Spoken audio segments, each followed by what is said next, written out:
Assalamualaikum warahmatullahi wabarakatuh. Selamat datang di channel Misteri Kehidupan. Tentunya dengan Damiri di sini. Kali ini Mas Dam akan membawakan cerita yang berjudul Tembang Kutukan Lingser Wengi bagian 3. Nggak usah berlama-lama lagi, langsung saja kita masuk ke dalam ceritanya. Sudah beberapa hari ini, Rini selalu mendengarkan suara seseorang yang sedang mengunyah makanan. Suara itu berasal dari sumur tua yang airnya kering kerontang. Ia pernah memeriksa mulut sumur itu, tapi tidak ada apa-apa di sana. Hanya tanah kering dan tumbuhan liar yang mencuntai di dinding sumur. Suara mengerikan itu selalu datang setiap jam 12 malam. Anehnya, setiap kali ia membangunkan Jessica, suara itu langsung hilang. Malam itu Rini kembali terbangun dari tidurnya. Ia mendengar samar-samar sebuah keributan anak kecil yang sedang bermain di ruangan keluarga. Dan anehnya, tidak ada siapa-siapa di sana. Kemudian ekor matanya melihat sekelebatan bayangan manusia yang melintasi jendela kaca rumahnya. Di sana ada seorang pria tengah berdiri di halaman rumah. Pria itu terlihat memperhatikan ke arah Rini, tapi tidak begitu jelas wajahnya seperti apa karena tertutup oleh gelap. Entah kenapa tiba-tiba saja laki-laki itu melemparkan sebuah batu ke arah jendela rumah. Itu sangat mengagetkan Rini. Bahkan sampai-sampai Jessica juga terbangun. "Hah? Ada apa, Rin?" Jessica terperanjat menghampiri Rini, lalu memegang erat lengan temannya itu. Jantung Rini masih berdebar, nafasnya turun naik dengan cepat. "Tadi ada cowok ngelempar batu ke rumah." "Orang gila itu lagi?" "Bukan, Jess. Ini badannya kurus. Aku aja nggak tahu siapa. Mukanya nggak kelihatan." Jessica mengintip dari celah pecahan kaca, tapi tidak ada siapa-siapa. Kemudian sebuah batu kembali dilemparkan. Kali ini mengenai pintu. Mereka berteriak meminta tolong. Terlihat dari balik pecahan jendela, sebuah bayangan lelaki misterius itu semakin mendekat.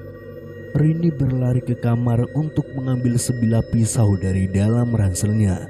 Lelaki itu menggedor-gedor pintu untuk memaksa masuk. "Jangan masuk, atau aku bunuh ya. Dengerin, aku gak segan-segan ya untuk bunuh orang," teriak Rini. "Kapan kamu pernah bunuh orang, Rin?" tanya Jessica. Namun Rini tidak menjawab pertanyaan Jessica. Pintu berhenti digedor. Sepertinya lelaki misterius itu sudah pergi. Pelan-pelan Rini melangkah mendekati jendela dengan sebilah pisau di genggamannya. Sementara itu Jessica membuntuti dari belakang. Ia tampak ketakutan. Rini mengintip dari celah jendela. Tidak ada siapa-siapa di luar. Kemudian tiba-tiba saja sebuah batu sebesar kepalan tangan orang dewasa melayang tepat ke arah wajahnya. Untung saja Rini berhasil menghindar, tetapi pipi kirinya terkena pecahan kaca. Perlahan 1-2 tetes darahnya jatuh ke lantai. Di sisi lain, "Pak, kita harus pindahkan mereka dari rumah itu," kata Arya dengan logat Jawanya yang kental. Pak Marto membuka kacamatanya sambil mengembuskan nafas berat. "Ndak bisa, Arya. Mereka ndak mau merepotkan warga sini. Lagian pula ndak ada penginapan di kampung kita." Bu Surti, istri Pak Marto, menyuguhkan ubi hangat dan teh manis. Kemudian duduk bersama mereka di ruang tamu. "Pak, wong kita ndak tahu di mana kuntilanak itu bersarang sekarang. Aku takutnya selama ini kuntilanak itu bukan bersemayam di dalam gua, tetapi di dalam rumah tua itu. Kamu tenang saja, Arya. Kuntilanak itu dia akan bangkit lagi. Kamu tahu sendiri kan, selama ini kita akan rajin sesajenan toh? Arya menundukkan kepala sambil cemas. Pak Marto, Bapak masih ingat kan pas kuntilanak itu bangkit? Belasan anak di desa kita itu hilang, Pak. Tahu-tahu tengkoraknya mengapung di pantai Keramat. Aku ora mau ya kalau hal ini terjadi lagi sama warga kita. Orang-orang kota itu sudah Bapak ingatkan agar tidak menyanyikan lagu Lingsir Wengi. Lagian pula mereka kan tidak tahu lagu itu, ucap Pak Marto sambil tersenyum. Malam kembali meringsut. Entah kenapa akhir-akhir ini hujan sering turun. Petir menyambar dari kejauhan saling sahut menyaut. Kilat berkelebatan memantulkan cahaya pada dinding rumah yang Rini tempati. Angin bertiup tidak terarah, melengkungkan pepohonan mahoni di desa Balangandang. Debur ombak terdengar semakin keras dari kejauhan. Mungkin laut akan segera pasang. Saat itu, Rini sedang sibuk memeriksa hasil kuesioner penelitiannya. Sedangkan Jessica sedang asyik mandi sambil mendengarkan radio di HP-nya. Siaran radio memutarkan lagu pop barat yang sedang hits. Pertama lagu Perfect dari Ed Sheeran, kedua lagu Havana oleh Camila Cabello, dan lagu Bad Liar oleh Imagine Dragon. Jessica menari-nari sambil sesekali mengikuti lirik lagu itu. Ia mengguyurkan air ke tubuhnya, memijat-mijat rambutnya menggunakan sampo murahan yang ia beli di pinggiran jalan. Kemudian lagu itu berhenti. Kembali lagi bersama gue Farah Fadila. Ternyata waktunya penyiar radio berbicara. Jessica lanjut mandi dan tidak memperhatikan perkataan penyiar radio itu. Jadi guys, ini ada lagu yang katanya dipercaya bisa mengundang kuntilanak. Ih, serem ya. Ya udah, yuk kita dengerin. Jessica mengguyurkan air ke tubuhnya. Ia merasa sangat segar dan bersemangat. Dan tiba-tiba radio tersebut memutarkan lagu Lingsir Wengi tepat saat Jessica sedang mandi. Setelah lagu Lingsir Wengi itu selesai diputar, suara ledakan sangat keras terdengar dari kamar mandi sebelah yang tidak berfungsi. Jessica buru-buru mengenakan handuk, sedangkan Rini sudah berdiri di mulut pintu kamar mandi itu. Jessica keluar melongokkan kepalanya. Ada apa, Rin? Tanya Jessica lirih. Namun Rini tidak menjawab dan masih mematung sambil memandangi ke arah sumur tua. Sebilah papan yang menutupi mulut sumur bergetar hebat, seperti ada sesuatu yang memaksa untuk keluar. Terdengar suara decak seseorang dari dalam sumur, seperti sedang memakan sesuatu. Lalu papan itu terpental ke awang-awang. Sosok wanita dengan ukuran tubuh sebesar kerbau, rambutnya menutupi semua bagian tubuh, muncul dari dalam sumur itu dan terbang perlahan sambil tertawa cekikikan. Itu jelas kuntilanak.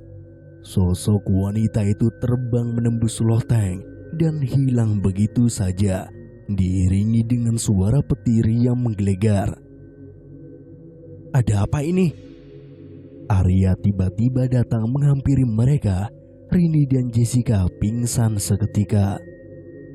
Arya kemudian membopong mereka satu persatu ke atas sofa.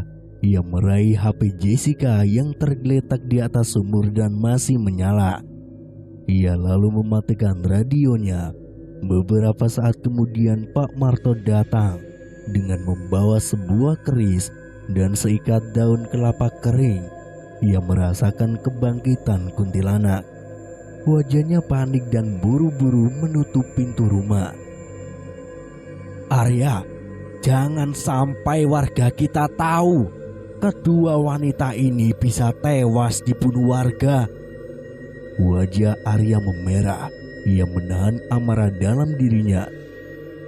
"Sekarang bagaimana toh, Pak? Aku wis kasih tahu lu, Pak. Kuntilanak sialan itu pasti bersembunyi di rumah kosong ini. Kalau tahu begitu, sudah aku bakar rumah ini, Pak." Seseorang kemudian menggedor pintu sambil memanggil-manggil Pak Marto. Arya mengintip dari balik jendela. Itu Tias, anak perempuan Pak Marto satu-satunya. Sudah lama Arya mengejar cintanya, namun tetap diabaikan. Melihat kedatangan Tias, buru-buru Arya membukakan pintu. Pak, anaknya Bu Mina hilang," ujar Tias dengan nafas terengah-engah. "Kuntilanak sialan!" Pak Marto berdecak kesal. "Arya, jaga mereka dulu. Ingat, jangan sampai ada warga yang tahu tentang ini semua," pinta Pak Marto. Arya mengangguk. Pak Marto lari keluar rumah sambil mengacungkan keris. Tias membuntuti di belakangnya, sementara Arya memandangi kedua perempuan kota yang terbaring di atas sofa tua. Ia mengeluarkan sebilah pisau yang diselipkan di belakang pinggangnya, kemudian memotong beberapa helai rambut Jessica dan memasukkannya ke saku kemejanya sambil melirik ke arah jendela, takut kalau Pak Marto tahu. Seminggu berlalu semenjak kebangkitan kuntilanak. 8 anak hilang. Tengkorak mereka ditemukan mengapung di pantai Keramat. Setiap hari warga panik menangis di halaman rumah mereka.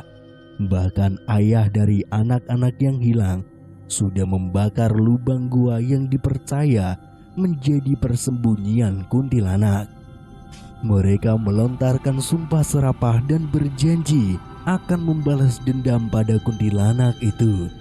Desa saat itu menjadi sangat mencekam, tapi belum ada warga yang tahu kalau Jessica lah penyebab kebangkitan kuntilanak. Setiap malam semua orang tua di desa Balangadang tidak pernah tidur.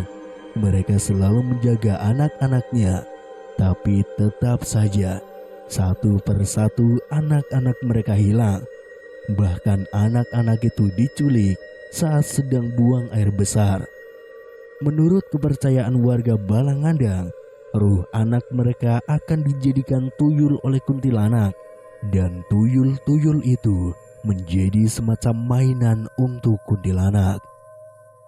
Beberapa hari kemudian, korban semakin bertambah. Salah satu warga desa Balangadang mulai curiga kepada 2 wanita kota itu. Semenjak kehadirannya di desa, kuntilanak malah bangkit lagi.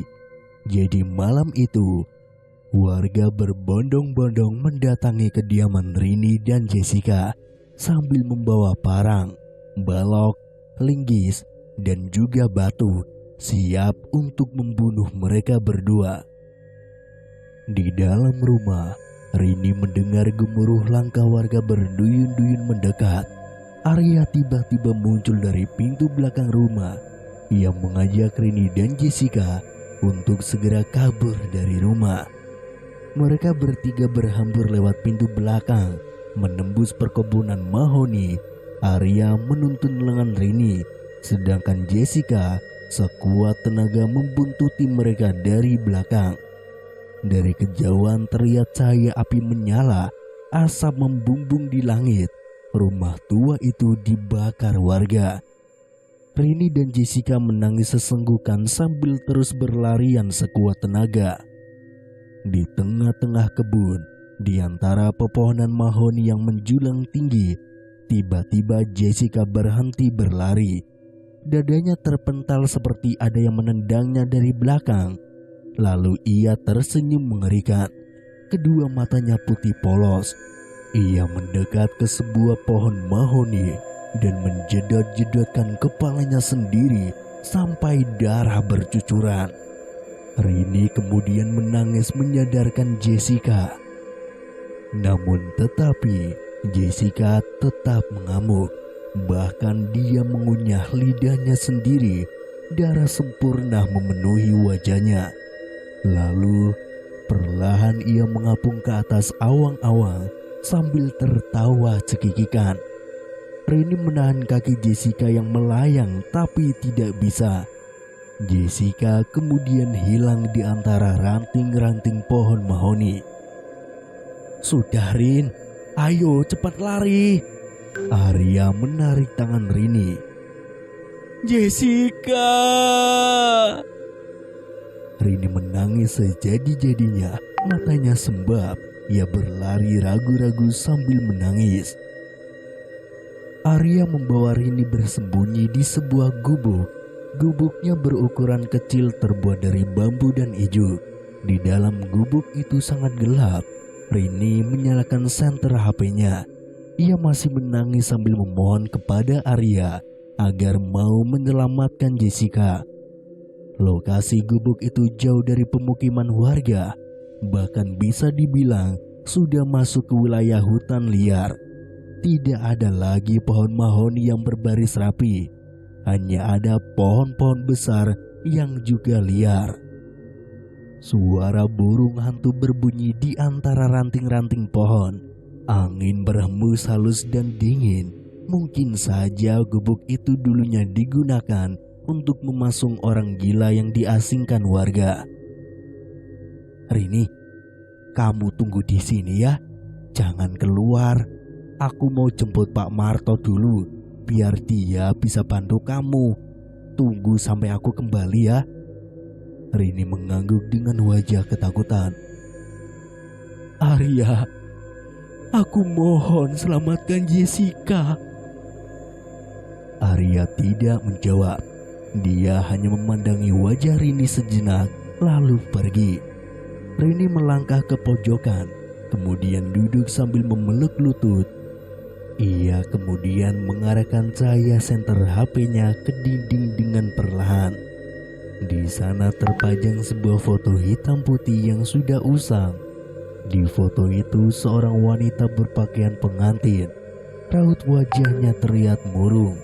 "Siapa wanita itu?" tanya Rini dalam hati. Kemudian ia arahkan kembali perlahan cahaya senternya ke kanan. Terlihat sebuah boneka panda yang sudah kotor. Ia arahkan cahayanya lagi ke kanan. Dan tiba-tiba saja cahaya senternya menyinari tubuh seorang wanita.